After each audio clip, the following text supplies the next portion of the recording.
ಒಂದು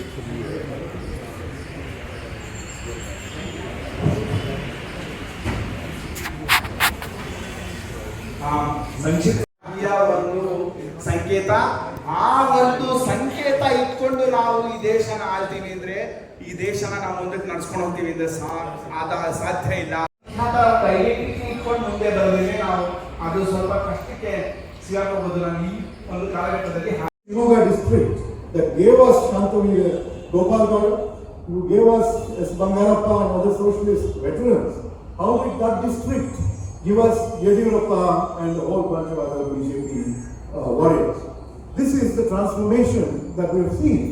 And so I just want to lay out the kinds of tactics that we are up against, historically what we have seen, so that we prepare to counter that in different ways.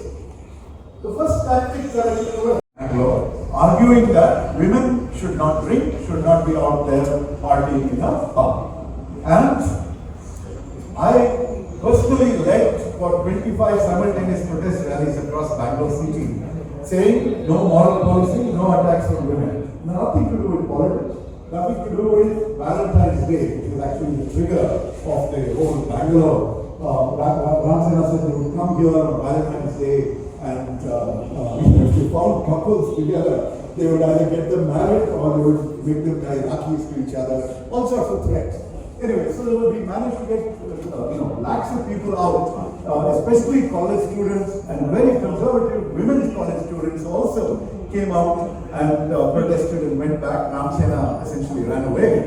How should we do it was a confused matter, because the political system itself was in a confused state.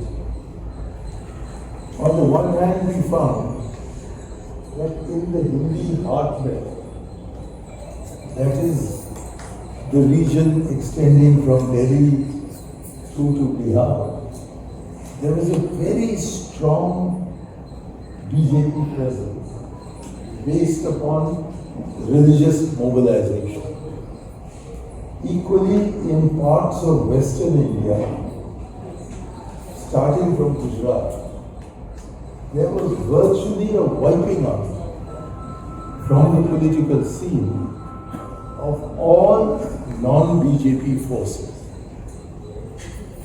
In the south, the citadel of Karnataka appeared to be shaking. But on the periphery, whether it is Kerala or Tamil Nadu, Andhra Pradesh or Odisha or West Bengal, it seemed as if the BJP was unable to really make its presence felt.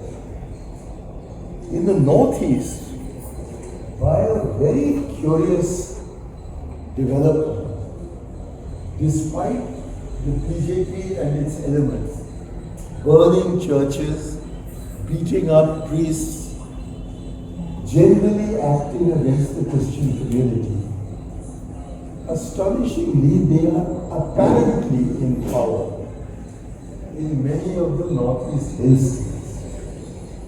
The fact is that the northeast hill states have their own local politics. And in these local politics, there are factions that develop.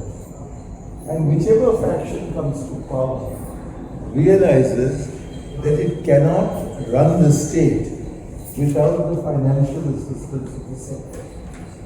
And therefore, we had the spectacle in 1975 of Gedon Apang of Arunachal Pradesh being a Congress chief minister, but the minute Mrs. Gandhi was defeated, he shifted to the BJP, to the Janata Dal at that time. And the minute Indira Gandhi came back, he shifted back to the parliament. So there is a tendency in the northeast states to ally with whichever is the power in Delhi in order to arrive and ensure their own survival. So it's not a genuine BJP revolution. In fact, the BJP is a junior partner in almost every state in the Northeast. So from this, and then in Kashmir, we see that there has been a decision by the Kashmiris not to rise with violence against what is happening to them, but to use the political power to win elections. And to this end, any kind of insurgency will be kept under control. In Punjab, we have seen that both the Congress and the BJP have been defeated. And the Aam Aadmi Party, which has dominated the politics of the tiny territory of New Delhi, now has a pinkish state which it can control. So what is the lesson that this meeting can gather from this thumbnail sketch of today's political situation? I also want to add one more factor. I think somebody important to that we should bear in mind, and that is the Bharat Jodo Yatra.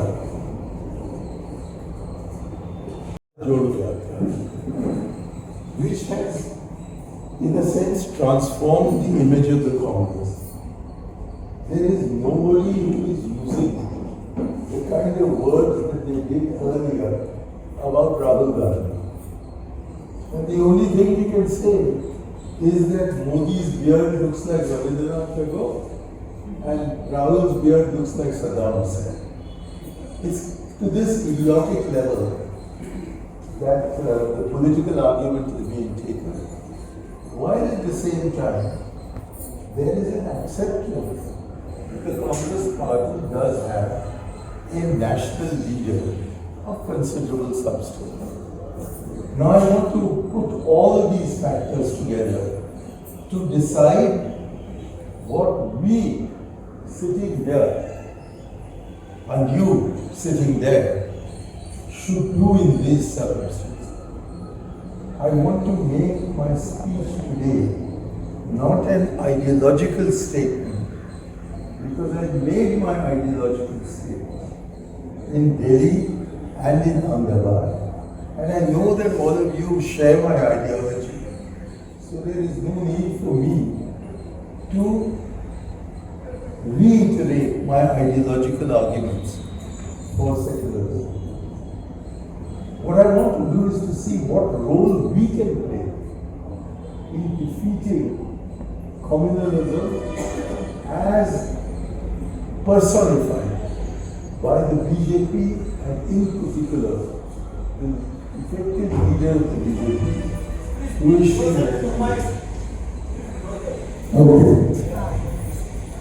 I'm sorry, I'll be careful.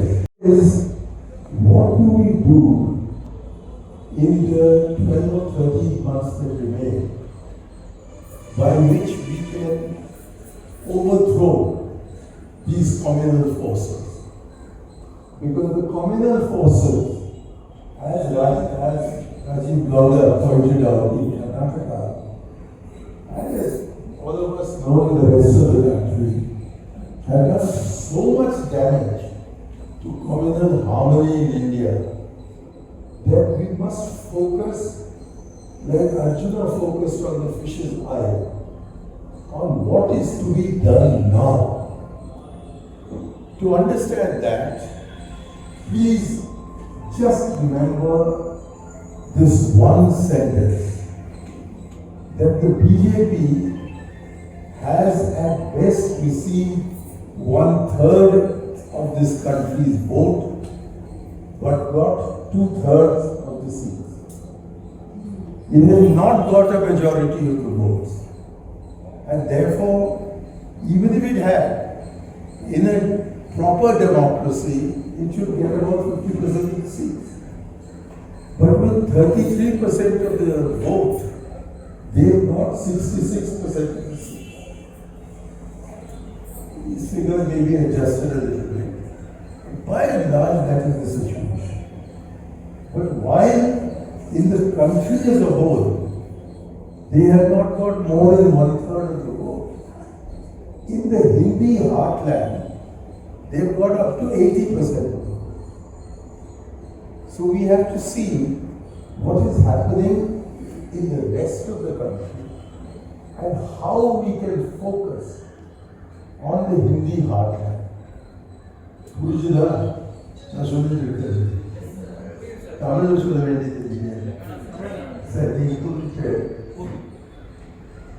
So what we need to do is, how do we bring together the 2/3 Indians who have not voted for the BJP in 2014 and have not voted for them in 2019. If we can bring them together, the whole political scenario in India will change. And please remember, if we do not bring them together, nothing will change. Modi will continue, the BJP will continue, and the character of India, the entire civilizational legacy of 5,000 years, will be destroyed by these evil forces. That is the magnitude of the task we face. Essentially, we are on the edge of the second freedom struggle. After 75 years of independence, India is today, more than in the last 75 years, in need of the freedoms which are being taken away from us. How can we do this? Is it possible to do this? Well, Akhilesh says nothing to do with the Congress. Mamata says nothing to do with the Congress. Stalin says everything to do with the Congress. Farooq Abdullah says everything to do with the Congress. The Aam Aadmi Party says anything except the Congress. So how do we bring all these different political views to understand that we need a united opposition? I don't think, although I am a congressman, I don't think the Congress should ask for the leadership of the allies. And I am very happy to say that in certain recent statements, the president of our party, Mallikarjun Kharge, has said the same thing, that we want the opposition to unite. And we don't need a particular leader. However, there are others who are obviously wanting to lead such an opposition and finding that their way may be thwarted by the Congress party. They are talking of a non-BJP, non-Congress alliance. I would be in favor of that if we could defeat the BJP. Please, we can set aside. But I don't think it's possible. Because if it were, why is the Congress party, with 44 seats, the single largest party in Parliament in 2014? And with just 52 seats, the single largest party in Parliament in 2019. The Congress party is a national party, but its national presence is very thinly spread. For example, in Tamil Nadu, we've always been with whoever is winning, but we've never been the leader. So I would call it the Tamil Nadu model, that we should say we will associate with a united opposition. And whichever is the regional leader should be accorded the status of the leader in that state. Because the other funny thing about Indian politics is that the DMK wins by a huge majority in Tamil Nadu, but doesn't have a single seat in Karnataka. Our friend Jagan Reddy, he wins every seat in Andhra, but doesn't have a single seat in Odisha. Equally, Naveen Patnaik repeatedly wins in Odisha, but does not have a single seat in West Bengal.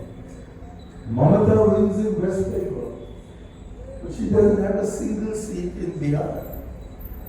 And the extraordinary thing is that although Bihar and UP are Hindi states who have been driving these politics of backward castes,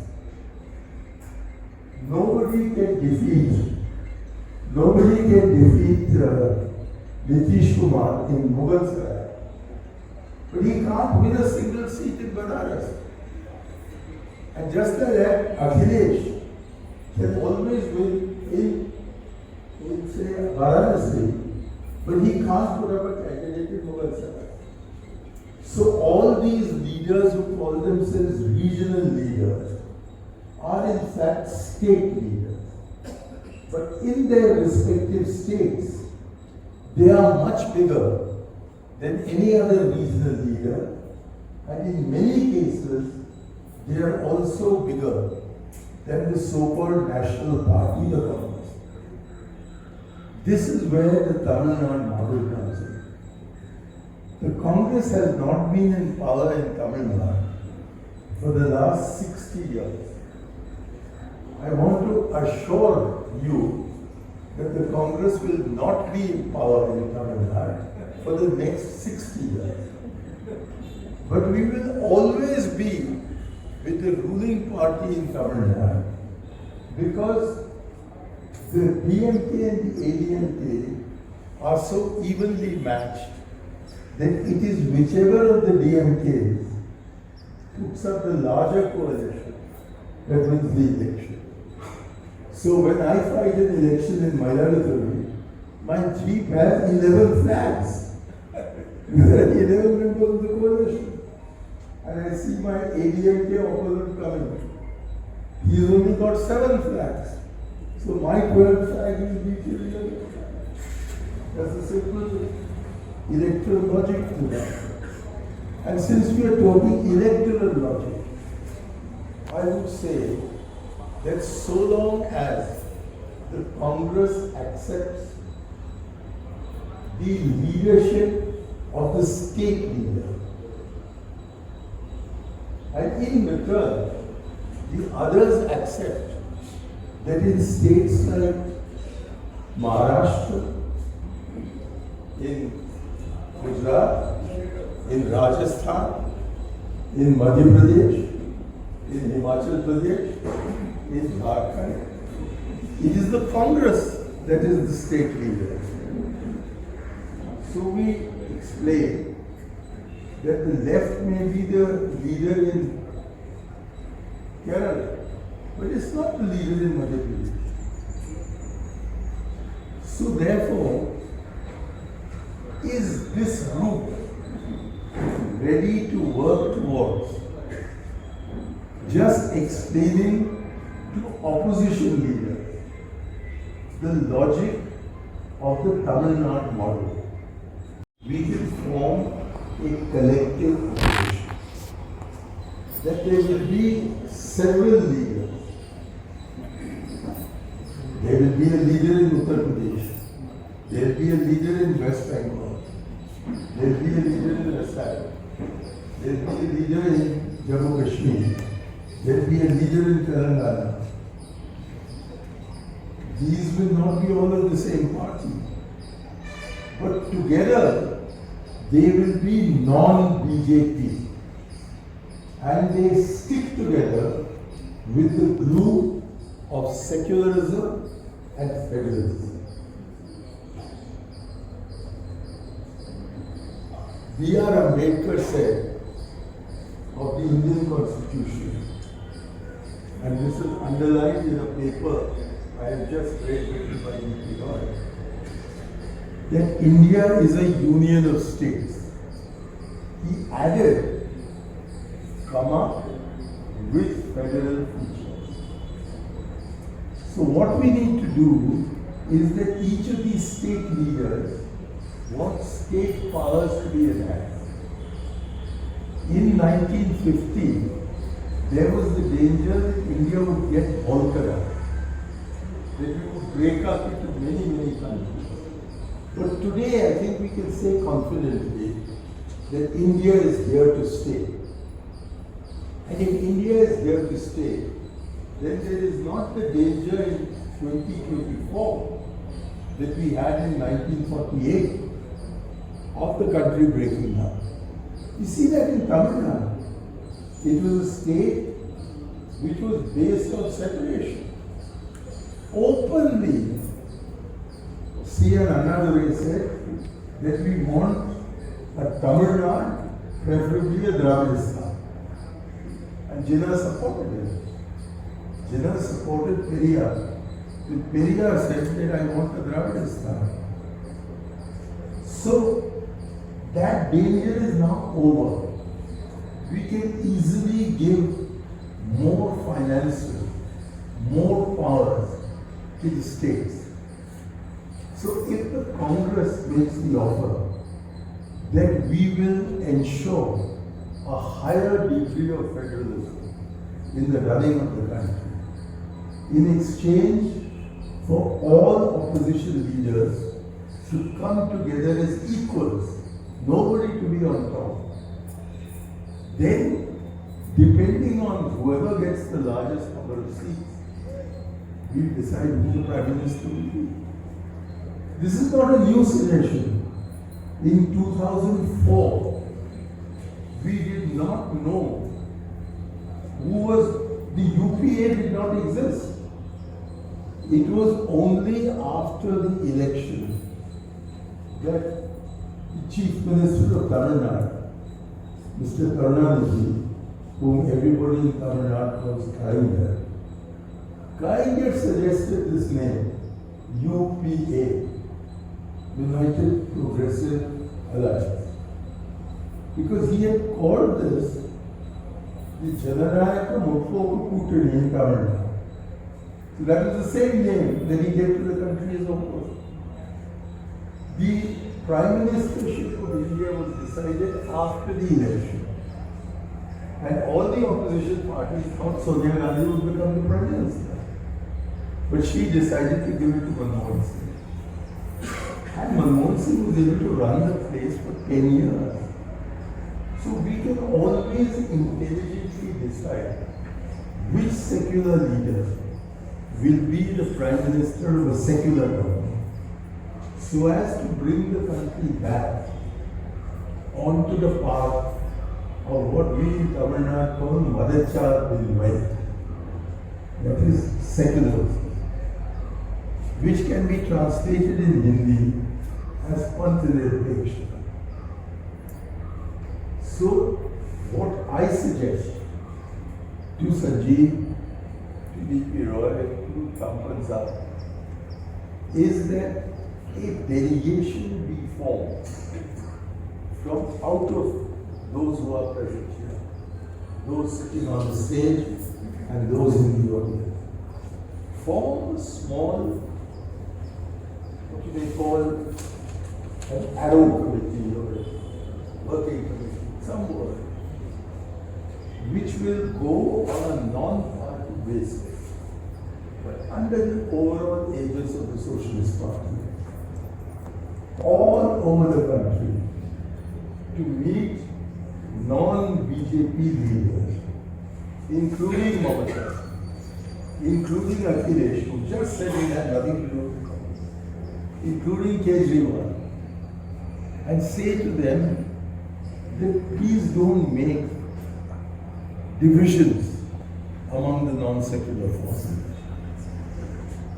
Keep your identity.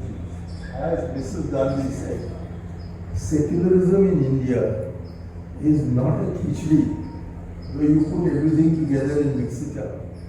It is like a salad bowl where the lettuce, the cucumber, the tomato, the onion remain what they are, but they belong to altogether to the salad. So like that, let us have a party in which Mamata, Kejriwal, Akhilesh, Nitish, Abdullah, Stalin and others, I don't have to name them all, have to their profit. They all have a status in their respective spheres of influence. As a Congress, since it has this long history of being present in every state, and is in fact the leading party of the opposition in at least 3 or 4 big states like Rajasthan and Madhya Pradesh, that we should be in this election like a salad bowl. Each of us remains an onion or a tomato or a lettuce, but we all belong in the same bowl. Because without that, in the current system, we cannot defeat the forces of Congress. So I have come here from Delhi for 2 hours, thanks to B.P. Rai and his friends. I have been able to come here. I have to rush back because my daughter is involved in a 3-day program that I must attend. But I am grateful to you for giving me this opportunity to put my views before you. I would like you to think about them, and if you agree, I suggest that by the end of this evening, and South has lesser representation in the parliament. Then our language, culture, our identity, everything is at stake. Do you have any thoughts about that? That is one. Okay. So please be seated. I'll stand. one of the main reasons, I should have mentioned it myself.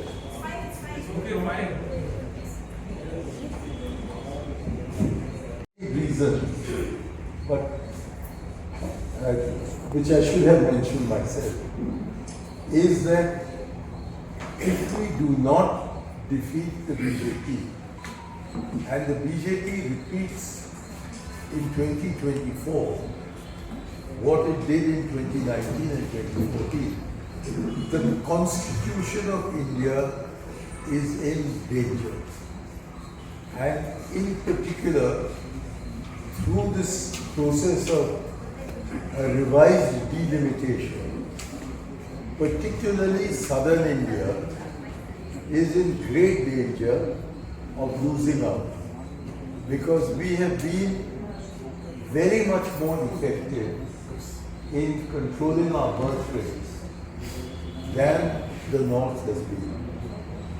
So the present balance, which is really an imbalance, will become an even more serious imbalance if the Delimitation Commission is given the wrong kind of mandate. So there are a number of other questions connected with secularism. That the BJP is a divisive force can be seen in terms of language, in terms of culture, in terms of races, in terms of caste, in terms of religion, and in terms of misusing the Constitution and the institutions put up by the Constitution. So there are many, many reasons why the BJP should be opposed. I think the most important of them is secularism. And that is why I was stressing secularism. But obviously when we talk to different leaders in different states, we should take whatever is bothering that state in particular.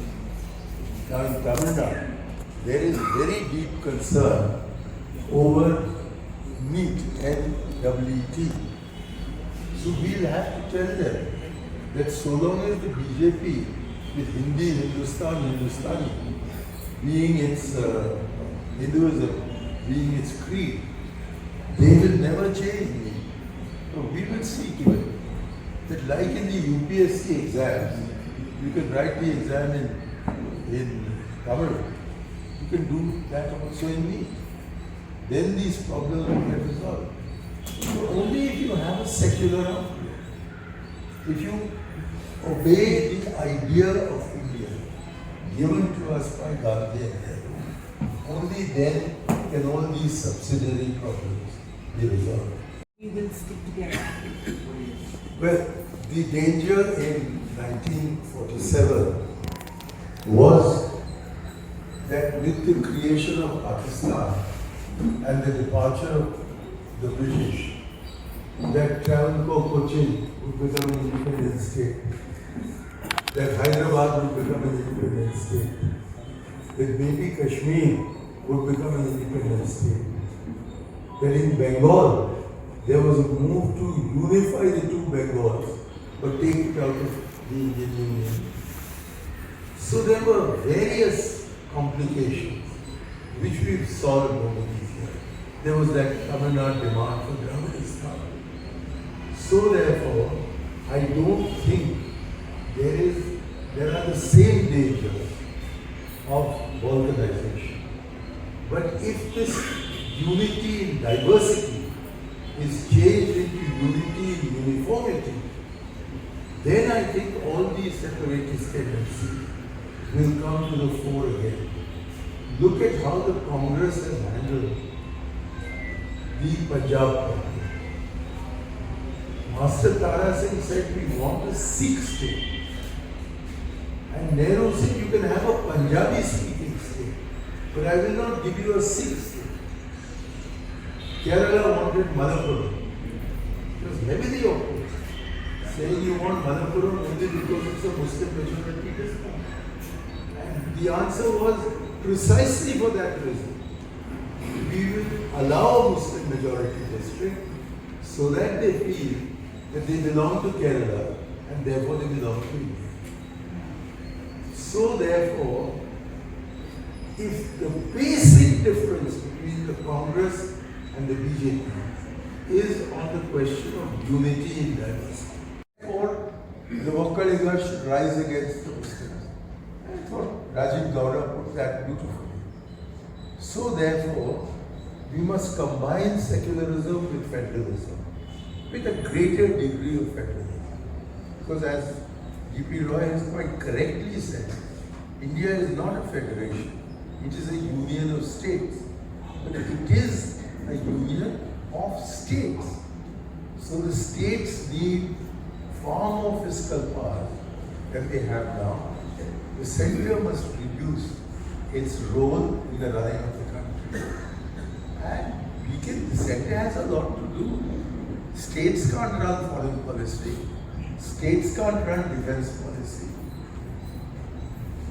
States have their own role in education, in health, in infrastructure. And they should be given the opportunity of leading up